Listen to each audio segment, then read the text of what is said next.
Fala pessoal, esse é o nosso segundo vídeo onde nós estamos falando como Deus vai tratar com Israel e o que vai acontecer na cronologia bíblica, escatológica, no período tribulacional, quando se refere ao povo de Israel. Então no primeiro vídeo nós falamos detalhadamente várias características de Mateus 24, Mateus 25, as parábolas, várias coisas relacionadas a Israel e como vai se processar esse tempo, esse período tribulacional. Então te convido a assistir o nosso primeiro vídeo que fala sobre o Israel na tribulação. E esse é o segundo vídeo onde nós vamos continuar a partir da onde nós paramos. E aqui nós vamos falar agora sobre o julgamento sobre as nações dos gentios.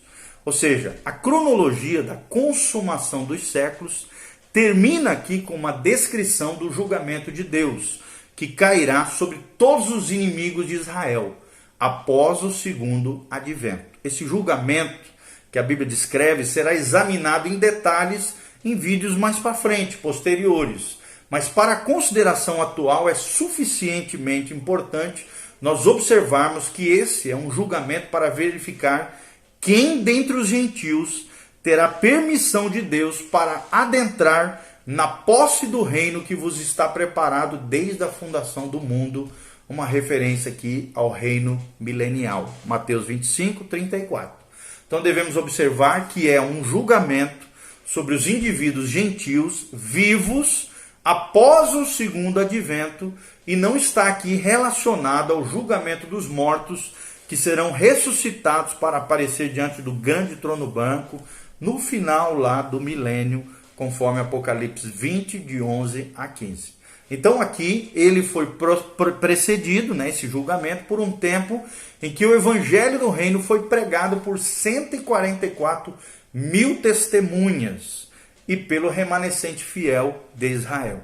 Esse julgamento determina a reação do indivíduo à sua pregação, a pregação do evangelho do reino do Messias que veio nesse segundo advento. Com relação a esse julgamento dos gentios, Kelly descreve o seguinte: aqui o critério de juízo é um assunto simples e único, que se aplica apenas àquela geração vivente de todas as nações. Como você tratou os mensageiros do rei quando eles pregaram o evangelho do reino antes da chegada do fim? É a pergunta que vai ser feita. E o fim agora, evidentemente, chegou, que é o fim da tribulação, o início do reino milenial. Ou seja, o teste foi um fato aberto e inegável. Provou claramente se tinha ou não fé no rei vindouro. Quem é esse rei vindouro? O Messias prometido a Israel, o Messias Hamashia. Os que honraram os mensageiros do reino demonstraram fé por meio de suas obras. Os que desprezaram os mensageiros do reino manifestaram sua descrença no rei que veio em glória. E o teste não era só justo, mas também misericordioso. E o rei pronunciou então a sua sentença de acordo com ele. É o que descreve William Kelly na sua obra The Lord's Prophets on Olivet in Matthew. Ou seja, a profecia do Senhor no Monte das Oliveiras de Mateus. Logo então, no sermão aqui, a gente pensando em tudo isso que Kelly falou, logo depois, no sermão do Monte das Oliveiras, o Senhor então proveu uma cronologia dos acontecimentos da 70ª semana. E a sua cronologia é um guia exato na interpretação dos acontecimentos subsequentes daquele período que nós vamos tratar aqui em vídeos posteriores, ok? O primeiro deles é a identidade da mulher de Apocalipse 12. Quem é a mulher de Apocalipse 12? É essencial nós esclarecermos aqui um aspecto da revelação profética ao lidarmos com Israel na tribulação. Primeiro, a identidade da mulher de Apocalipse 12. A tônica principal de Apocalipse 11, 19 a 20 e 15 é o ataque aqui de Satanás contra o povo com quem Deus está lidando naquela época. Quem é esse povo? Não é a igreja foi arrebatada. Aqui, nós estamos falando do povo de Israel. Esse ataque aparece no capítulo 13, por meio das bestas que oferecem um falso Messias e um falso cumprimento da aliança de Abraão. Aparece também nos capítulos 17 e 18, por meio de um sistema religioso apóstata, mentiroso, enganoso. A grande Babilônia, a grande prostituta que afirma falsamente ser o rei de Deus. Também aparece no capítulo 19, por meio da aliança das nações, formada contra esse povo e contra o seu rei, e que o Senhor destrói na sua vinda, que é a segunda vinda de Cristo na implantação do reino milenial. Então, já que o movimento principal dessa passagem de Apocalipse é contrário a quem o capítulo 12 cita como a mulher, é importante identificar a personagem que ocupa tão importante lugar no livro. Apocalipse 12 aqui, queridos, concentra-se em 3 personagens. Isso nos ajudará a identificar quem é essa mulher de Apocalipse 12. O que é facilitado pelo próprio contexto aqui que nós estamos falando. Primeiro, o primeiro personagem é um grande dragão vermelho. No versículo 9, o versículo 9 identifica com clareza esse personagem. E ela é ninguém menos, ele, né, é ninguém menos do que o próprio Satanás. O capítulo 20 e o versículo 2 confirmam essa identificação. Satanás aqui, no capítulo 20 de Apocalipse, no versículo 2, é identificado, Satanás é revelado claramente como o autor e instigador dos ataques contra o povo de Deus aqui descritos no livro de Apocalipse. Scott, um teólogo, ele observa muito bem, ele diz assim, por que o dragão é usado como símbolo de Satanás? Faraó, por exemplo, rei do Egito, na sua crueldade contra o povo de Deus, e na sua independência orgulhosa e arrogante de Deus, é denominado o grande dragão, lá de Ezequiel 29, 3 e 4. Como também uma metáfora, um símbolo, um tipo de Satanás. Nabucodonosor é mencionado da mesma forma em relação à sua violência e crueldade, lá em Jeremias 51, 34. Juntando então as várias referências bíblicas no livro de Salmos, nos 3 primeiros grandes profetas, né, ao crocodilo, né, o soberano dos mares, identificado também com o dragão, a característica principal parece ser crueldade insaciável. Uma característica, é claro, de Satanás, do diabo, do inimigo das nossas almas. Os egípcios, por exemplo, consideravam o crocodilo, ou o que depois nas culturas orientais eram tratados como dragão, de acordo com seus hieróglifos, né, egípcios, a fonte e o autor de todo mal, adorado pelo nome de Typho, T-Y-P-H-O. A cor do dragão era vermelho, indica seu caráter sanguinário e assassino. Essa é a primeira vez nas escrituras que Satanás é mencionado diretamente como um dragão, ou seja, aqui em Apocalipse 12. Os monarcas, é claro, pagãos, né, Faraó, Nabucodonosor, escravizaram e oprimiram o povo de Deus, assim como o diabo tenta fazer, agindo pelo poder satânico, merecem também a denominação de dragão.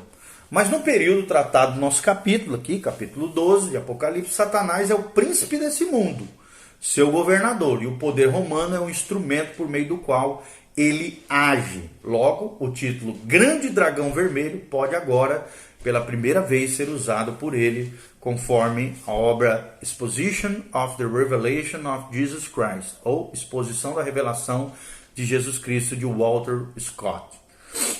Pensando um pouquinho nisso que nós acabamos de mencionar de Walter Scott, o dragão aqui aparece com 7 cabeças, 10 chifres, 7 coroas nas cabeças, conforme Apocalipse 12, 13, que são as mesmas que a besta possui nos capítulos 13 e 17.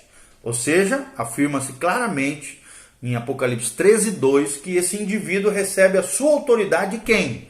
De Satanás, do diabo. Isso nos mostra que Satanás está buscando uma autoridade governamental sobre o remanescente da mulher, ou seja, aqui de Israel, cuja autoridade pertence por direito a quem? Ao próprio Cristo. O segundo grande personagem aqui, o dragão nós já falamos, é o filho varão, um filho varão. E a citação do Salmo 2, que todos concordam ser um salmo profético, escatológico, messiânico, identifica aqui o filho aqui como ninguém menos que Jesus Cristo. O fato do nascimento, o fato do destino desse filho, pois ele há de reger todas as nações com cetro de ferro. E o fato da ascensão, já que ele é arrebatado para Deus até o seu trono. Ou seja, todos levam a identificação de uma pessoa. Quem? O Senhor Jesus Cristo. Pois todas as três afirmações não poderiam ser feitas a respeito de ninguém mais. Um terceiro grande personagem é o que nós estamos aguardando, a mulher vestida do sol. A mulher de Apocalipse 12, que é quem nós queremos identificar aqui. Então, embora haja um acordo geral entre comentaristas de todas as tendências com relação à identidade dos dois indivíduos mencionados anteriormente, o filho varão e o dragão, há grande diversidade de interpretações com relação à personagem principal dessa passagem de Apocalipse 12. Primeira delas, existiram muitas falsas interpretações da identidade dessa mulher. Alguns creem que ela era Maria.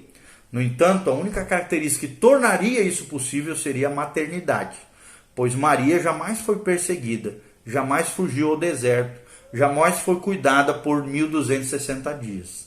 É o que diz F.C. Jennings na sua obra Studies in Revelation, Estudos do Apocalipse. Outros já acreditavam que essa mulher fosse a igreja que está trabalhando para trazer Cristo às nações. O filho varão aqui seria Cristo. É a versão, por exemplo, de Ford Ottman, na sua obra The Unfolding of the Ages. Na página 280 ele menciona isso. Isso, no entanto, baseia-se no princípio alegórico de interpretação e deve, claro, ser rejeitado. A igreja não produziu Cristo, mas Cristo produziu a igreja. Já que a igreja não é vista na terra nos capítulos 4 a 19 de Apocalipse, ela não pode ser representada por essa mulher. Outros já identificam a mulher como o líder de alguma denominação específica, mas somente pelos devaneios mais loucos da imaginação é que um indivíduo seria levado a fazer essa interpretação hoje. É alegoria, é espiritualizar algo realmente irracional da nossa parte se nós fizéssemos isso. Uma segunda possibilidade de interpretação é a interpretação dos pré-milenaristas, dispensacionalistas, que tem dito que a mulher nessa passagem representa a nação de Israel. Há várias considerações que apoiam essa interpretação. A primeira delas, o contexto inteiro da passagem revela que João está lidando com a nação de Israel. Gebelin escreve o seguinte, ele fala o seguinte, Gebelin: Apocalipse, no capítulo 11 a 14, leva-nos profeticamente a Israel, a terra de Israel, a tribulação final de Israel, ao tempo da angústia de Jacó e a salvação do remanescente fiel. O cenário aqui do capítulo 11 é a grande cidade que espiritualmente se chama Sodoma e Egito, onde também o seu Senhor foi crucificado. Aquela cidade não é Roma, mas Jerusalém. O capítulo 12 aqui começa uma profecia conectada, terminando com o capítulo 14, segundo o posicionamento desse teólogo Gebelin, que nós citamos aqui várias vezes em vários vídeos importantes aqui. Grant, que é um outro teólogo, erudito, comenta sobre Apocalipse 11 e 19, dizendo o seguinte, na sua obra The Revelation of Christ, ou A Revelação de Cristo, F.W. Grant. Ele diz que a arca, então, vista no templo no céu, é o sinal da graça não esquecida de Deus para com Israel.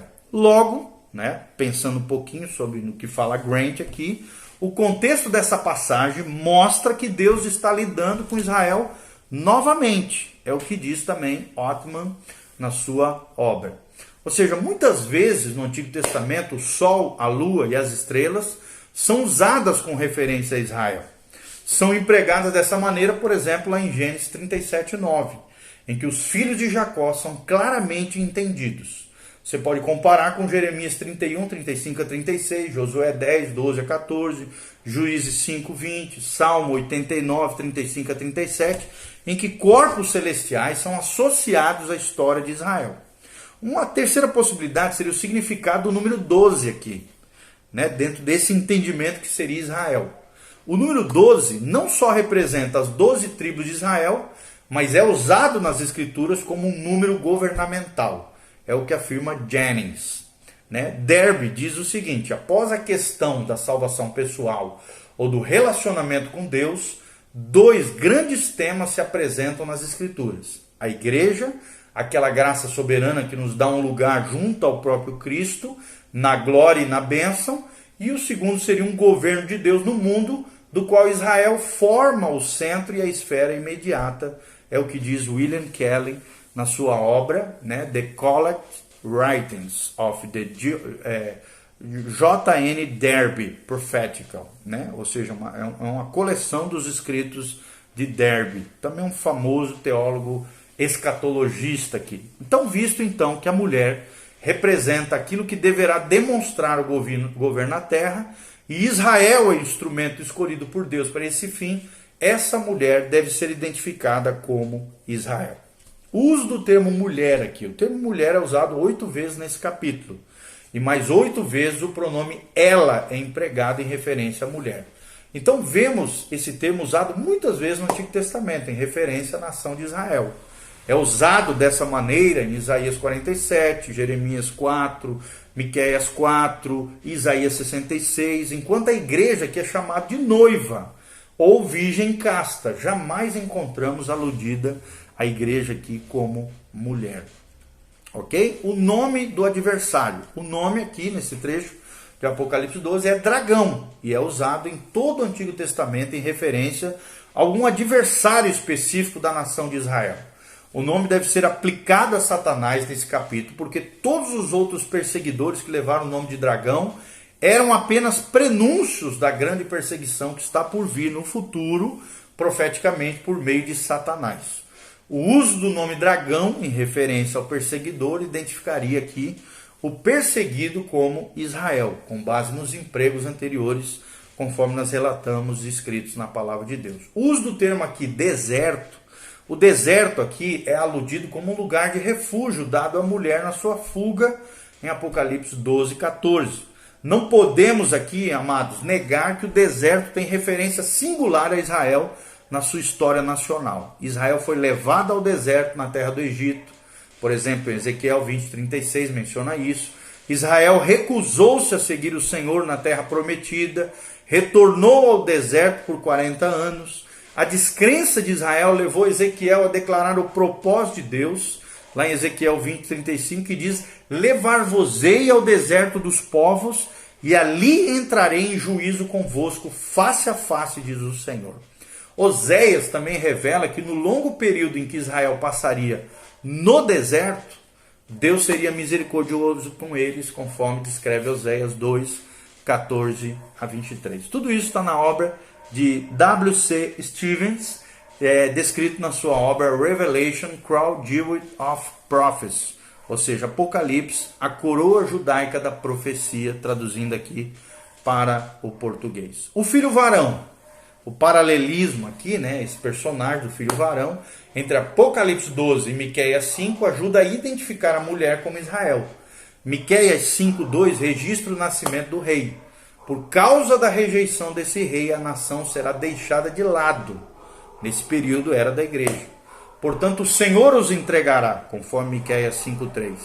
A nação aqui estará em dores de parto, nos 3 primeiros anos e meio, até ao tempo em que está em dores tiver dado à luz, conforme Miqueias 5:3. Isto é, até o cumprimento dos propósitos de Deus para Israel.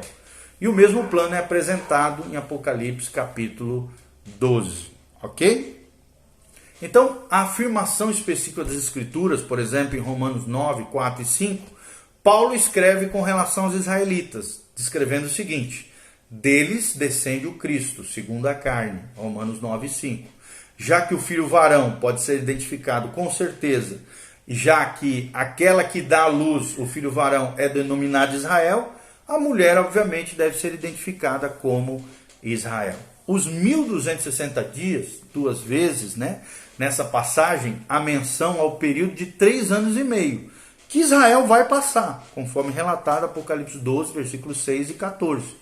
Isso se refere à última metade da semana das profecias, da 70ª semana de Daniel, o que nós chamamos de grande tribulação. Essa profecia é declarada especificamente sobre o teu povo, diz a Bíblia, e sobre a tua santa cidade, uma referência a Jerusalém, Daniel 9, 24. Visto que ela é declarada a Daniel, só poderia referir-se, é claro, ao povo de Daniel, a Israel. E a sua cidade aqui seria Jerusalém. Cada vez que esse período é mencionado nas Escrituras, esse 1260 dias, ou 42 meses, ou 3 anos e meio, ou um tempo, 2 tempos e metade de um tempo, sempre se refere a Israel. Até porque Deus vai tratar Israel na tribulação. E um período em que Deus está lidando com aquela nação nesse período tribulacional. Outra referência aqui, importante de Apocalipse 12, é Miguel, o anjo Miguel. Lá em Daniel 12:1, o anjo Miguel é chamado de o grande príncipe, o defensor dos filhos do teu povo. Miguel está unido com o destino da nação de Israel, por essa palavra do Senhor a Daniel. E em Apocalipse 12:7, ele reaparece aqui novamente com referência à peleja no céu. O fato de que Miguel surge em cena mostra que Deus está lidando novamente com a nação de Israel. Porque Miguel aqui é um ator que cuida do destino de Israel quando Israel está em jogo. Então, à vista dessas coisas, nós podemos ver claramente que a mulher não pode ser ninguém senão Israel, com quem Deus afirmou as suas alianças, os pactos abraâmico, palestino, davídico, a quem essas alianças serão cumpridas quando? No período do milênio. Ok? Então no próximo vídeo nós vamos estar falando sobre o remanescente do período tribulacional. Tudo isso sobre Israel e o tratamento de Deus de Israel na tribulação. Deus nos abençoe, em nome de Jesus, continue conosco. Que a palavra de Deus alimente a sua fé, porque Maranata vem, Senhor Jesus. Jesus está voltando. Coloque em ordem a tua vida, te consagre, te santifique. Jesus está voltando. Põe em ordem a tua casa, o teu coração. Se santifique, se consagre. Não seja pego despercebido. Porque quando menos você se der conta, o Senhor virá como um ladrão na noite, conforme Mateus 24. Então fique atento. Jesus está voltando, a era da igreja está acabando e o arrebatamento está às portas, meu irmão. Te prepara para encontrares com o teu Deus. Maranata, a hora vem, Senhor Jesus. Que Deus te abençoe. Siga-nos nas redes sociais. Clica no link abaixo aqui. Aparece todas as nossas redes sociais. Se você também quiser ofertar nos nossos ministérios, se Deus tocar no seu coração, nós seremos tremendamente gratos por isso, nessa fase de quarentena, seria uma bênção isso para todos nós. Que Deus abençoe e prospere a tua casa, a tua família, te proteja, te livre e te guarde de todo mal, porque Maranata vem o Senhor Jesus e Deus é o grande protetor do seu povo, o povo de Israel, mas também o Israel espiritual de Deus, que somos nós, a igreja do Senhor. Amém? Um abraço, fica na paz. Compartilhe esse vídeo com outras pessoas e que Deus abençoe vocês. Amém e amém.